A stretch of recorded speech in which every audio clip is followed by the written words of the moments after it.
শুভ সকাল। আমি এখন ট্যুরিস্ট বাসে করে রওনা দিয়েছি। আপনাদেরকে দেখাবো গ্রিস অ্যাথেন্স দেখানোর জন্য আমি বেরিয়েছি। এখন আমরা যাচ্ছি।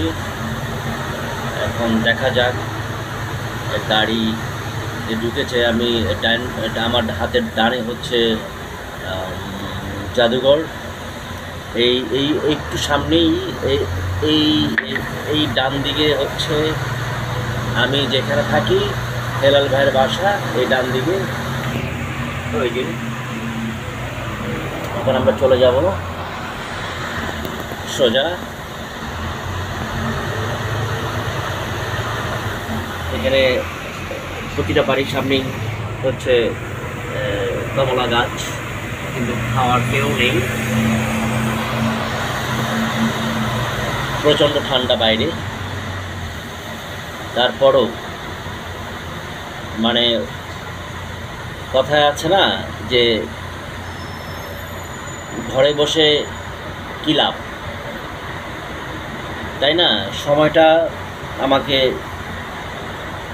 ধরে রাখতে হবে। ধরে রাখার জন্য এখন গ্রিস টাইম হচ্ছে 9টা, আর বাংলাদেশের টাইম হচ্ছে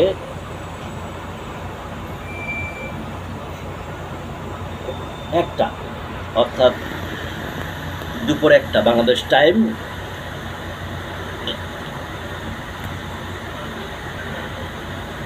চার ঘন্টা ব্যবধান। আমি হেলাল ভাইকে রেখেই চলে আসলাম, তার কারণ হেলাল ভাই ঘুমাচ্ছে। আজকে রবিবারে মানে পুরো ইউরোপই বন্ধ থাকে, শনি আর রবি বন্ধ থাকে। আমরা এখন ওই যে আরেকটা ট্যুরিস্ট বাস, ওটা হলুদ কালার, আর আমাদেরটা হচ্ছে লাল কালার। যাই হোক, এখন আমরা দেখব যে এখন এখানে একটি তার পড়ে আছে, জানি না এটা কি ছিঁড়ে গেছে কিনা, এই জন্য একটি জটিলতার মধ্যেই। এখন দেখা যাক তার কি হয়। কেউ তো নাই।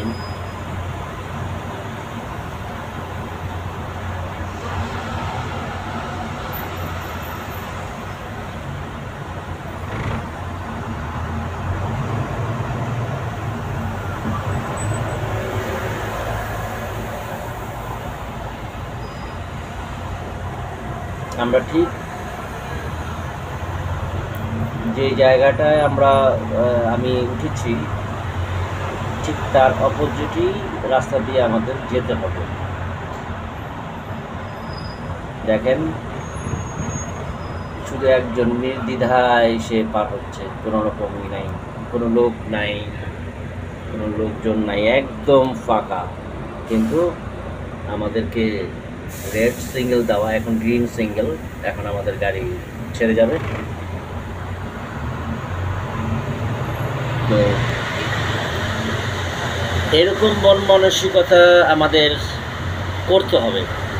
আসলে আমরা এতটাই ব্যস্ত, বাঙালি হুরুস্তু বাঙালি। আসলে আমরা কি বলবো, যে আমাদের ছোটোবেলা থেকেই আমরা শিক্ষা নিয়ে আসছি কত তাড়াতাড়ি যাওয়া যায় এবং কত তাড়াতাড়ি সবার আগে লাইন ভেঙে নেওয়া যায়।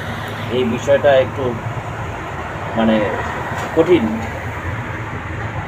কিন্তু এই কঠিনের মধ্যেও আমরা বাম পাশে আমাদের ছিল জাদুঘর।